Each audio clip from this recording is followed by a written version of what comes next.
Bismillahirrahmanirrahim. Alhamdulillahilladzi khalaqal mauta wal hayata liyabluwakum ayyukum ahsanu amala wa huwal azizul ghafur. Asyhadu an la ilaha illallah wa asyhadu anna Muhammadan abduhu wa rasuluh. Wa nusalli wa nusallim ala sayyidina Muhammadin wa ala alihi wa sahbihi ajma'in. Radina billahi rabba wa bil islami dina wa bi Muhammadin nabiyya wa rasula. Tuan-tuan puan-puan, muslimin muslimat yang dirahmati Allah, Assalamualaikum warahmatullahi taala wabarakatuh. InsyaAllah tuan-tuan dan puan-puan, malam ini kita akan menyambung lagi sirah para rasul. Kita menggunakan kitab Qisasul Anbiya karangan Al-Imam Ibn Kathir, yang mana kita berhentilah lama dah tuan-tuan, sebelum PKP kan. Oh lama dah. Lama dah tak jumpa tuan-tuan no? Bulan 2 lah kalau tu no? Oh lama dah no? Alhamdulillah kita dipanjangkan usia untuk sama-sama kita sambung lagi. Ada minta maaf saya tanya lah, ada yang meninggal dalam tempoh PKP ni? Jemaah surau ni ada tak? Ada no? InsyaAllah doakan dia Allah. Baik, kita pun lama tak ada kerajaan bertukar macam-macam lah ni tuan no. Nak tukar pula ni. Tak tahu jadi tak jadi no. Macam-macam dunia lah ni no.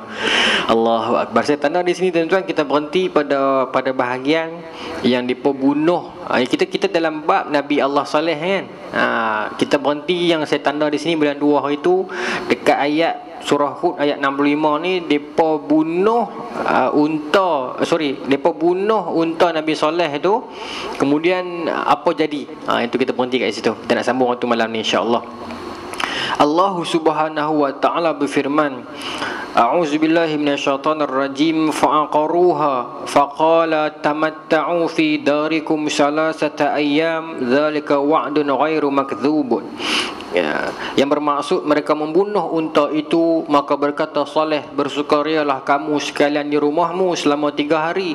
Itu adalah janji yang tidak dapat didustai. Kita baca dah ayat ni sebelum ni, kita sambung. Maka tuan-tuan, selepas mana mereka membunuh unta Nabi Allah Saleh, kita bincang yang tu ya. Bila mana dia minta kat Nabi Allah Saleh nak bukti, dan Nabi Allah Saleh kata, hampa nak bukti apa yang aku ini seorang rasul yang sebenar? Maka dia berpegang bukit dia, berkata ni, wak keluar daripada bukit ni 1 ekor unta kan, wak keluar daripada bukit ini 1 ekor unta. Minta lagu tu. Maka Nabi Allah Saleh pun dengan izin Allah Ta'ala doa keluar unta. Dan dia berkata, kami nak unta tu bila dia keluar, dia mengandung dah. Memang keluar unta tu siap mengandung, kemudian beranak pula depan mereka.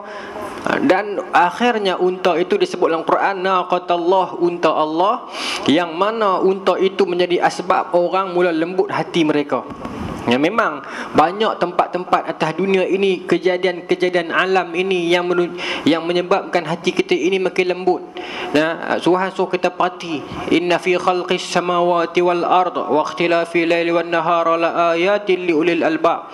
Kesungguhnya pertukaran malam dan siang, kejadian langit dan bumi ini ada tanda-tanda bagi orang-orang yang berfikir. Semua, every single thing, setiap satu benda yang Allah Ta'ala buat tuan-tuan, ada tanda-tanda dia bagi kita berfikir. Orang buat kajian sains, binatang yang paling gerun muka dia ialah nyamuk. Binatang yang paling gerun muka dia adalah nyamuk. Kasih dan sayangnya Allah Subhanahu wa taala kepada kita, Allah Taala buat nyamuk tu kecil. Kalau nyamuk tu besar tuan-tuan, lagu mana nak hadap dengan muka gerun lagu tu. Saya tengoklah tunjuk dekat dalam National Geography tu, bila dia pebuh dalam stetoskop tu, dia muka dia memang gerun. Tuhan buat dia kecil.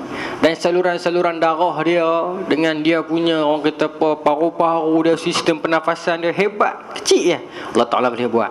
Kuman, bagaimana kuman itu sistem pernafasan dia, organisasi tubuh dia tu macam mana Tuhan buat begitu kompleks dan ada. Setiap satu benda yang Tuhan buat kepada kita ini cukup lengkap. Orang yang buta tuan-tuan, sensory organ dia, tapak tangan dia, tapak kaki dia sangat sensitif.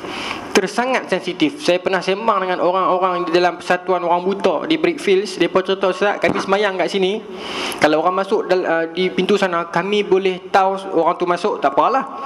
Tapi kalau orang tu betul-betul cekap, dia istiqamah rajin main masjid, dan orang yang masuk tu pula adalah geng-geng jemaah masjid juga, dia boleh tahu siapa masuk. Hanya dengan hentakkan tapak kaki tu dia boleh agak dah. Mak ni dia melangkah lagu ni, mak ni gaya bunyi dia lagu ni, dia pun boleh tahu. Tuhan terangkan mata hati mereka, Tuhan syapkan tapak kaki mereka tu, mereka boleh ada sensitif, boleh tahu gaya melangkah orang, tuan-tuan. Sampai ke tahap itu.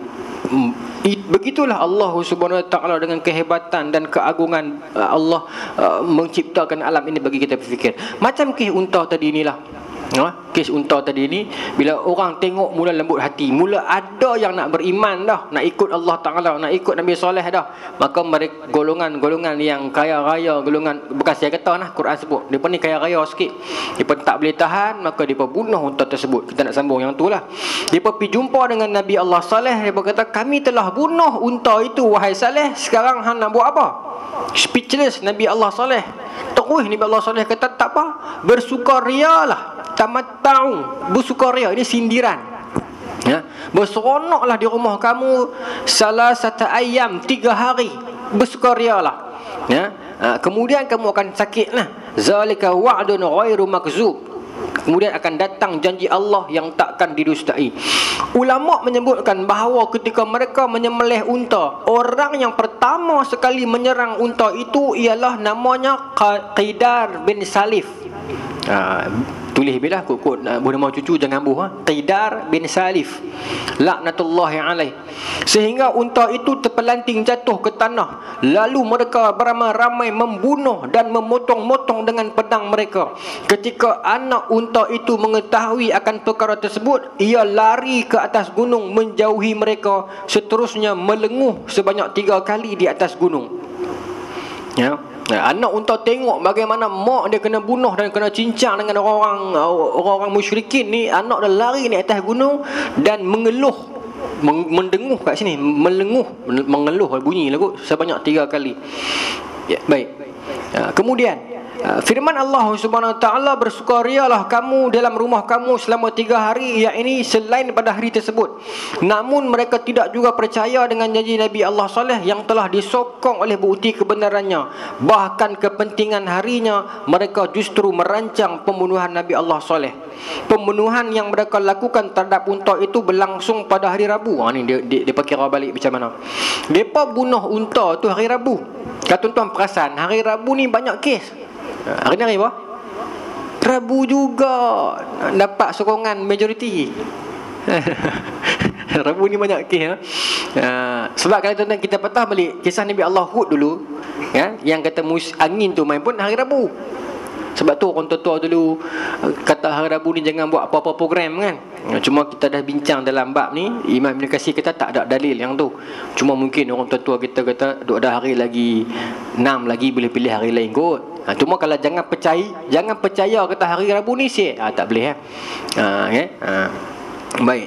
Sebab tak ada dalil, melainkan ada dalil kata hari ni memang sial, tak apa. Tapi kalau tak ada, sekadar kita orang bagi pendapat saja, tak apalah, sekadar pendapat kita hormatlah, tak ada masalah.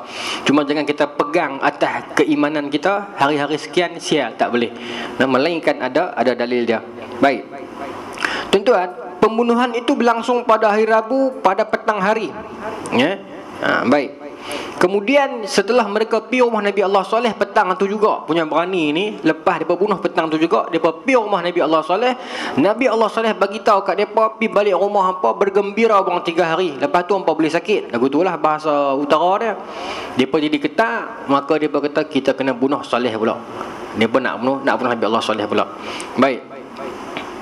Keinginan mereka untuk melakukan pembunuhan terhadap Nabi Saleh dan keluarganya di malam itu sudah bulat dan berkecamuk, seakan sudah diubun-ubunnya. Maka ketika malam tiba, mereka mendatangi Nabi Saleh. Lalu Allah mengirimkan batu-batu yang melempari ke 9 orang tersebut dan mengirimkannya lebih dahulu ke neraka sebelum kemudian kaum Samud menyusul mereka. Cerita dia ni, tuan-tuan, orang-orang yang membunuh unta Nabi Allah Saleh tu, Dia macam ni, seluruh kaum pakat nak bunuh unta tu, tapi yang pergi bunuh tu 9 orang. Okay. Bila Nabi Allah Soleh bagi tahu kat mereka, pi balik rumah bergembira 3 hari, lepas tu hangpa boleh sakit. Yang 9 orang ni tak terus duduk dah. Hanya dengan kata-kata, tuan-tuan.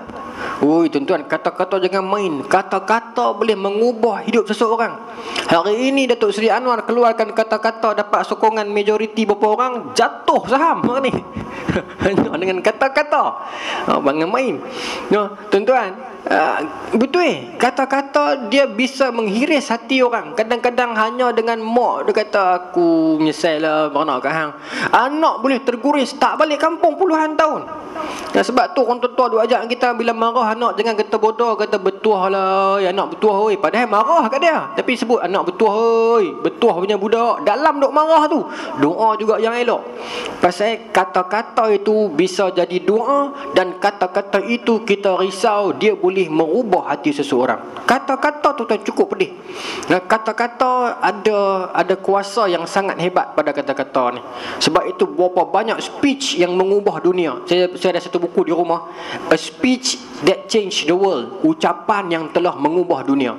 Antaranya ucapan Nelson Mandela, antaranya ucapan Malcolm X, yang tokoh Islam di Amerika Syarikat yang kulit hitam tu, Haji Abdul Malik nama dia kan. Antaranya ucapan Steve Jobs yang buat iPhone tu. Ucapan-ucapan mereka ini mengubah dunia. Antara ucapan-ucapan yang hebat di tanah Melayu yang dikenang sampai hari ini, hantuah bila dia kata tidak akan Melayu hilang di dunia kan. Walaupun orang duk bincang siapa hantuah tu dan sebagainya, tapi ucapan itu ada. Okay. Dr. Burhanuddin Hilmi, dia masa dia balik main di Melaka, dia kata apa, di atas runtuhan kota Melaka ini kita dirikan jiwa merdeka. Dikenang-kenang ucapan itu sampai ke hari ini, membuih-buihkan semangat kepahlawanan, semangat kebangkitan terhadap kita ini. Kata-kata, tuan-tuan. Baik. Tambah orang perempuan dia lagi tak boleh. Bab kata-kata ni dia tak boleh. Dia boleh simpan lama, dia pendam, kadang-kadang orang melawak tapi dia tak boleh terima. Itu sifat orang perempuan. Dia mudah risau. Kawan-kawan dia lama tak tegur dia mula fikir, siapa dia tak suka kat aku ke? Dia layan perasaan tu. Siapa lah tadi aku selisih dengan dia tak bagi lampu. Selalu dia bagi lampu. Ni kereta selalu selisih dengan kawan dia ni, kawan jiran satu lorong. Perempuan sama perempuan lah ni, selalu selisih balik kerja ni dia bagi lampu. Segur. Hari ni tak bagi lampu. Dia mula duk rasa macam, pasal apa dia tak suka kat aku ke? Jangan layan perasaan tu, setan akan masuk. Dia kata memang tak suka kat hang, tak perasan ke hang parti mana dia parti mana ke. Dia main, lepas tu dia mula berjarak. Sebab apa? Saat lagi kawan ni akan bercerita kat orang lain, aku selisih dengan Minah malam tu, hantar dia tak bagi lampu kat aku, selalu dia bagi. Ada nama Minah ni, minta maaf ni tereka ni, selalu bagi lampu. Ya kan, hang tak tahu lagi ke? Dia mula nak tambah, aku borang lah kata dia duk kata kat hang lagu. Dia mula nak main, padahal Minah tu hari tu lampu dia rosak. Yang tu ya. Padahal dalam kereta kau duk babai, dia tak nampak tinta gelap. Kita duk sangka buruk yang bukan-bukan. Jangan layan tuan-tuan. Jangan bagi ruang untuk suuzon masuk. Sebab setan, kita buka satu pintu, dia akan jerumun masuk, dan lepas tu hubungan akan musnah. Hubungan akan musnah. Baik, kata ulama, orang yang tak bercakap memutuskan persaudaraan, dia takkan masuk syurga walaupun dia mati di depan Kaabah. Takut. Risau tuan-tuan. Bab menjaga hubungan silaturahim, bab menjaga hubungan kejiranan dan sebagainya ini. Maka tuan-tuan, 9 orang ni pilah jumpa Nabi Soleh. Bila Nabi Soleh kata hang 3 hari, maka dia jadi tak boleh duduk, nak tunggu 3 hari tu. Apa nak jadi tu? Apa nak jadi 3 hari tu? Dalam kaunseling dia panggil in vivo exposure. Dia tak boleh tunggu, dia takut sangat. Dia nak kena buat dulu lah. Tuan-tuan ingat tak zaman kita kecil-kecil, kita nak bersunat, Tok Katib lah, Tok Mudim, tak keluar. Duk takut ni lah, kita fikir main kopi dulu lah. Takut, tapi kita nak pi dulu pasal nak selesai buang. Tak tahu kot saya seorang panggil lagu tu. Bukan kata Tok Mudim sajalah, Tok lain sekali lah. Benar hak kita takut, main kopi dulu lah. Nak pi dulu tu pasal nak buang takut sebenarnya. Bukan kita berani sangat. Dia. Pasal kalau sakit duk tengok orang pi keluar sakit, lagi kita takut. Saya dulu cabut gigi, misi main sekolah kan. Main kita pi dulu tak apa. Selesai apa? Lepas tu kita usir orang. Kan? Kita kata ni kalau cucuk ni dia layak ngapi apa contoh kat orang. Padahal kita pi dulu bukan pasal bang ni, pasal kita takut. Macam ni ni lah. Lepas tu kita tak boleh tunggu dah 3 hari. Kita kena buat sesuatu. Dia pun nak pergi bunuh Nabi Allah Soleh pula. Doktor kata pakcik ada hidup lagi 2 bulan tengok sakit ni, cara hidung jatuh, telinga jatuh ni 2 bulan lagi hidup. Kita tak boleh duduk dah 2 bulan tu tuan-tuan, bohong ya. 2 bulan tu serabut teruk hidup ni. Tak boleh fikir apa dah. Lagu tu. Saya pergi ceramah di penjara Kajang, sembang dengan warden-warden penjara, dia bercerita pasal banduan akhir BA kan. Cerita lah, dia kata orang Islam akan digantung ke Jumaat pagi. Dia cerita, saya kata ada tak kisah-kisah misteri, kisah-kisah apa-apa. Dia kata bukanlah misteri Ustaz, tapi adalah satu ketika, 2 ketika tu bila digantung tu pagi tu hujan, dia kata. Dia sebutlah 2-3 nama. Ada yang kita kenal, ada yang kita tak kenal. Hujan, dia kata. Dan hujan tu pula, dia kata Ustaz, dekat blok tu saja, blok banduan akhir tu saja, blok kami tak kena hujan, dia kata. Lagu tu dia cerita kat saya. Kemudian dia kata kalau orang belah-belah Johor ni, Sultan mereka sayang kat mereka. Selalunya pagi-pagi tu dapat telefon lah. Sultan beri keampunan. Tunggulah dulu, tak kena gantung lah. Sambung bicara. Lepas tu mereka sayang kat Sultan ni apa. Orang Islam kena pagi Jumaat. Orang bukan Islam tak silap saya hari lain. Tapi subuh kena. Dia kata Ustaz, masa kami bawa daripada bilik tu nak pi ke tempat gantung tu, lembek, tak ada apa dah ni, long life, tak ada rasa apa dah. Dan sebelum hari jatuh tu, kita bagi mereka buat permintaan terakhir, nak makan apa dan sebagainya. Makan sudah tak makan asal oi. Hamailah apa biarlah, nak makan apa tuan-tuan, tidak nak mati ni. Tak ada rasa apa dah. Tak ada rasa apa dah, long life badan ni. Tapi kita kira bagus kat kita buat tertutup lagu tu kan.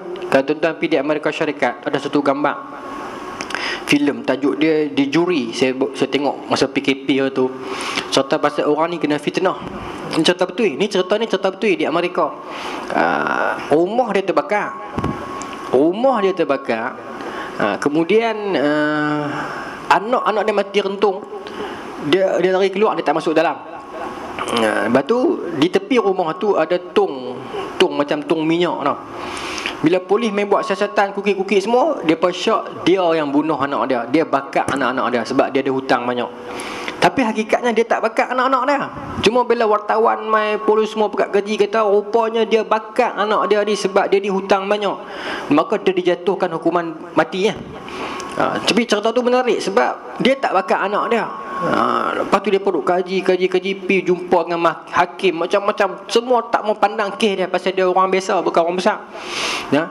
Lah sekali barulah seorang profesor tu kaji pasal apa yang dia ni seorang bapa, dia lari duduk luar, dia tak masuk ambil anak dia. Kalau logik akal, api ke mana pun masuk ambil anak orang keluar, tapi dia boleh termenung kat luar. Rupanya kerana dia terlalu sayang kat anak dia, dia tak mampu tengok anak dia jadi apa kat dalam tu. Dia takut, dia pergi duduk kat luar. Lagu tu punya orang pun dah. Maknanya bukan dia tak sayang, sebab dia terlalu sayang, dia tak gamak masuk tengok anak dia nak jadi apa. Dia tak boleh tengok, dia tunggu di luar. Tapi bila wartawan mai tuduh kata dia bakar, kemudian bila ada bekas yang kata tong minyak tu, dia kaji pula tong minyak tu adalah tong cat lah apa tu, cerita betul. Tapi yang saya nak cerita kat tuan-tuan ni, dalam filem tu dia tunjuk proses nak bagi mati tu. Rupanya masuk dalam bilik lagu ni lah, dia arak daripada bilik gelap tu sampai sini, diikat dia akan injek masuk ubat, mati, sentak mati. Tapi depan ni skrin besar ni, cermin, semua keluarga tengok. Dia duduk katil lagu tu, tidur, didirikan katil tu, menghadap depan dia semua, dia bubuh mikrofon, pergi dia cakap nak ucapan bawah. Okay. Dan bini dia pula masa tu tak ada di rumah dan tuduh suami dia ni lah.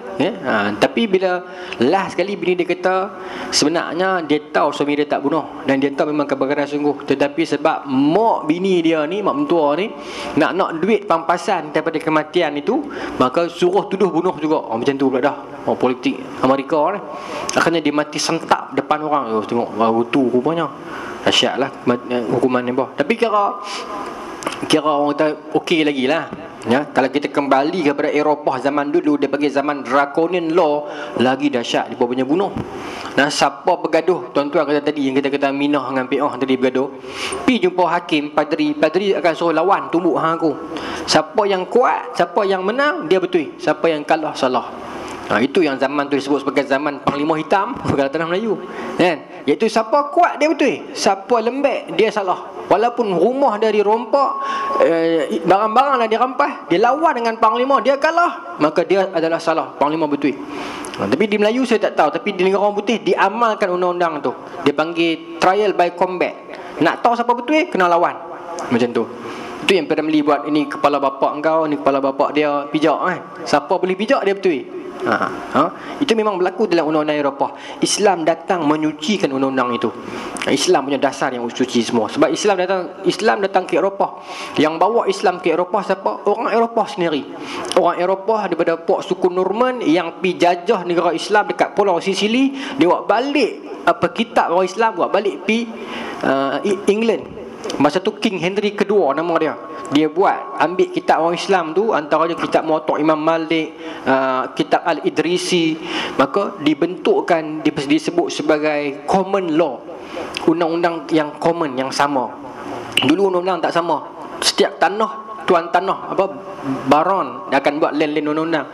Maka King Henry kedua dia samakan undang-undang, disebut sebagai common law. Itu ambil dari Islam. Kita yang bantu mereka. Baik. Maka tuan-tuan, 9 orang ni tak tahan dah, maka dia kata kita pergi bunuhlah Nabi Soleh, senang, batalkan sumpah ni. Maka malam tu dia pergi nak bunuh Nabi Allah Soleh, tetapi kata Allah Ta'ala mengirimkan batu-batu yang melempari ke 9 orang tersebut dan mengirimnya lebih dahulu ke neraka sebelum kaum Samud menyusul mereka. Datang batu-batu daripada langit yang daripada neraka yang dilemparkan ke 9 orang itu dan mereka mati.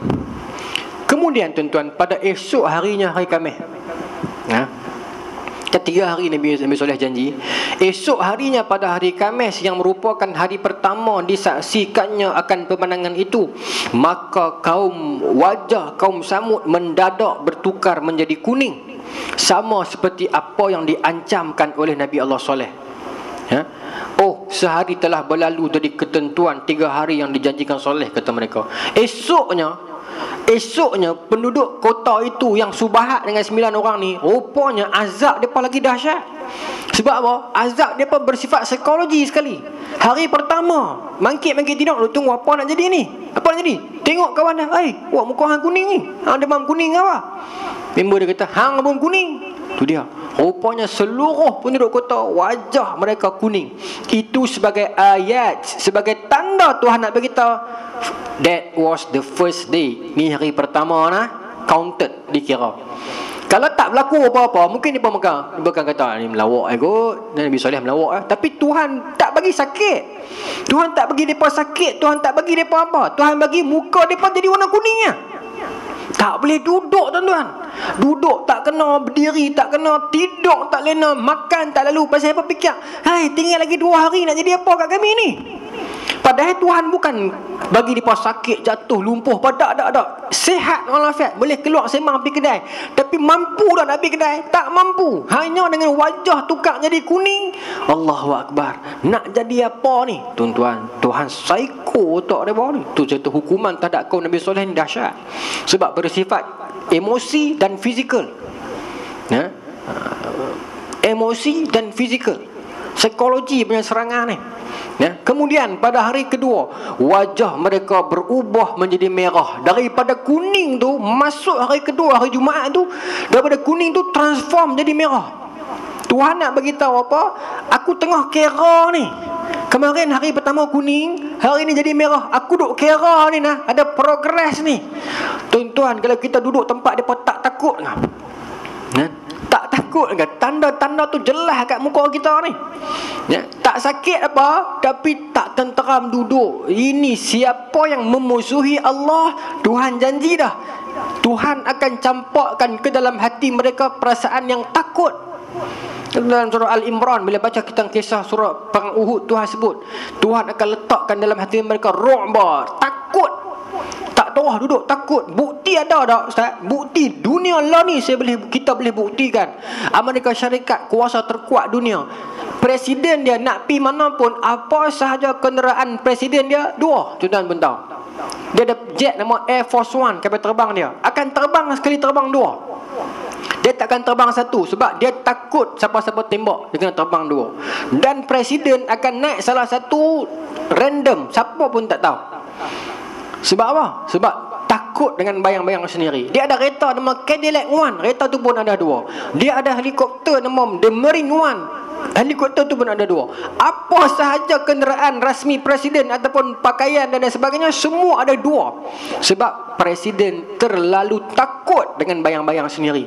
Takut pi mana orang tembak ke, takut pi mana orang attack ke, maka 2. Ya, terpaksa buat 2. Kemudian dekat White House, kita tengok dalam Discovery bagaimana dia kaji di bawah Oval Office itu ada bunker yang sangat dalam dan tebal. Takut orang serang dan sebagainya. Hidup mereka ni nampak je berani, tetapi berada dalam ketakutan. Kalau tuan-tuan ingat dulu seorang lelaki yang menggulingkan Dr. Morsi kan, General Assisi, kan ada gambar yang di Mekah, penuh orang iring dia kiri kanan tentera, pasal dia takut. Antara sahabat-sahabat kita yang aktif di sana balik mai cerita kat saya, Assisi ni masa tu, selepas dia berjaya gulingkan Presiden Morsi, dia nak buat apa pun dia akan suruh orang buat dulu. Orang jamu makan, dia suruh pembantu dia makan dulu, okey baru dia makan. Dia nak naik kereta, dia suruh pembantu dia naik dulu, pi depan, pi belakang, apa semua selamat, baru dia naik. Setiap hari, pasal dia sentiasa takut orang bunuh dia. Tuhan bagi yang tu ya. Tak boleh duduk tuan-tuan. Kaum Samud kena dah. Hari kedua tuan-tuan, wajah mereka bertukar jadi merah. Aduh, telah berlalu 2 hari dari ketentuan yang disegerakannya turunnya azab, kata mereka. Mereka kata tu dia tak mampu dah nak tunggu esok ni. Mereka kata mailah, bagi hari ketiga terus lah. Macam saya kata tadi tu, ya, bersunat tu. Tak mampu tunggu dah. Tuan-tuan, sakit hati ni, bukan sakit hati macam mana, perasaan nak menipu diri sendiri ni sakit. Anda pernah rasa tak? Kata Buya Hamka dalam buku dia peribadi, kita boleh tipu 1000 orang, tak ada masalah. Tetapi nak tipu diri sendiri, kesakitan dia 1000 kali ganda punya perit. Tuan-tuan, tak tahulah tuan-tuan pernah rasa tak pernah rasa. Saya rasa pernah rasa kot masing-masing. Perasaan tipu diri sendiri ni, sakit dia Tuhan je yang tahu. Kita terpaksa berlakon dengan diri sendiri ni. Tak reda kata reda, tak suka kata suka, tak sayang kata sayang. Duk menipu diri sendiri ni. Allah Ta'ala tahu sakit dia macam mana. Dia tak tuan. Sabar, bendap dalam hati ni. Padahal sakit tak kira ni, tapi tipu diri sendiri bang. Tak apa. Tuan-tuan, kita kaunselor kita jumpa banyak dah kes macam ni. Allah. Tadi ada kes lagi di Pulau Pinang, ada seorang nak terjun kan, ada orang tahan tak jadi. Banyak dah tuan. Zaman sekarang ni zaman stres, zaman tekanan. Nanti moratorium habis dah. Sekarang dia ada moratorium bersasar, dan nanti ni tak tahu jadi di mana orang. Saya duduk di sekolah, saya terlibat, bila saya kaunseling, saya terlibat banyak dengan budak-budak yang ada masalah ni. Tuan-tuan, sebenarnya dunia kita sekarang ni, kalau kita imbah balik, nak kata dia tak balance tau. Kita ada satu kes di, kalau saya kata di Kapitan Keling, dia belah mana? Yang hitam ke? Bukan yang hitam. Belah mana? Belah Kapitan Keling tu. Tuan-tuan tahu lah kan Masjid Kapitan Keling, dia panggil apa? Jeti. Kawasan tu lah kan. Itulah maksud saya, Masjid Kapitan Keling. Kemudian Masjid apa? Lebuh Aceh ke? Area tu semua tu lah. Kalau tuan-tuan perasan, ada satu flat lama belakang tu, dekat bangunan Mara apa semua tu. Ni kes betul lah. Tapi bukan kes tahun ni. Tapi bila kita duduk boleh mesyuarat semua kaunselor, bincang dengan PPD semua, dibuka kes ni. Ada anak seorang Melayu kita lah, tak habis sekolah lama tau. Kemudian bila cikgu ni cek semua ni, kadang-kadang hukum dan sebagainya lah kan, kena gantung. Tapi bila satu orang pegawai ni, dia kata, why not kita pergi cek apa punca budak ni. Itu yang sekarang kerajaan KPM buat ziarah cakna tu. Ziarah cakna tu maknanya cikgu boleh tengok budak tak main lama, jangan gantung tu pergi cari tengok kok ada masalah. Ni cerita dah ni lah. Bila pergi cari tuan-tuan, budak ni dia duk tolong orang tua dia menjaga. Tak apalah, hidup susah bukan menjaga, kutip sampah apa semua ni. Ni bos pegawai di tempat ni kan cerita kat kami, menitik yang mata. Dia kata kami pi di rumah budak tu, dia pun duduk flat kot lerah tu, dia sebut kat kami flat kot lerah tu. Satu flat tu tuan-tuan agak-agak berapa orang nak kata ramai berapa orang dalam flat ni, flat 2 bilik ni. Sebut satu nilai nak kata ramai berapa orang. 10 orang tak? 32 orang duduk satu rumah flat tu. Tok menakan, pak menakan, sepupu, adik-beradik runyut dalam tu. Nak tidur lagu mana? Ini realiti dia kata, bukan cerita tahun 60-an ni, cerita lah ni. Dan di sana kita tengok ada orang Islam yang kaya-kaya. Kita rasa macam tak balance sebenarnya tu. Tak bolehlah salah orang kaya, dia berusaha, tapi nak bagi tahu bagaimana takut tuan-tuan. Kita kenang yang tu tak boleh duduk orang tu. Saya tak boleh, saya benar tu saya sentimental sikit. Macam mana tapi tahap macam tu punya gap. Dan kita tak tahu. Kita nak jawab apa dengan Allah Ta'ala nanti ni, kita tak tahu benda tu. Contohnya kita kaji lah sama-sama kot lerah kata ni, kalau ada yang susah kan, kita tolong lah. Kadang-kadang rupanya ada orang yang sangat susah. Sangat-sangat susah. Kadang-kadang kita rasa macam hidup dia pening nampak. Saya bagi contoh di Baling kami pergi. Orang rumah besar kan? Bila orang main bagi bantuan, orang tak bagi kat dia pasal rumah dia besar. Rupanya di dalam tu dia terlalu susah. Bila orang kaji balik, bila kami kaji balik, pasal apa rumah dia besar, dia pergi kerja di Australia, kutip buah, buat balik main duit sekepok, buat rumah. Habis duit tu. Kemudian buatlah getah apa sikit-sikit bagi orang. Bila harga jatuh, hujan dan sebagainya, tak laku. Kemudian dia nak pergi minta bantuan Jabatan Kebajikan. Orang tengok rumah besar, apa pun tak dapat. Dia lagi susah daripada orang susah. Ramai tuan-tuan orang susah. Dan gap itu semakin besar. Kita takut kita jadi macam di Mesir, di India, di Indonesia. Gap yang kaya dan miskin terlalu besar jurang dia, sampai larah bahasa itu tak dapat difahami. Orang kaya bahasa dia lain, orang miskin bahasa dia lain. Kehidupan totally jauh perbezaan itu. Takut tuan. Saya bila saya pikir-pikir yang tu kan, Izzuddin Abdul Salam, Al-Imam Izzuddin Abdul Salam ketika menang Sultan Saifuddin Al-Qutus.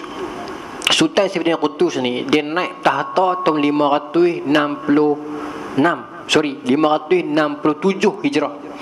Tahun bila ni? Tahun ini zaman Mongol serang Baghdad 566 Hijrah. Lepas tu Saifuddin Al-Qutus di Mesir, dia naik jadi khalifah. Dia kata tak boleh biar, kena sekat Mongol. Maka masa tu Mesir tak ada duit, kerajaan Mesir tak ada duit.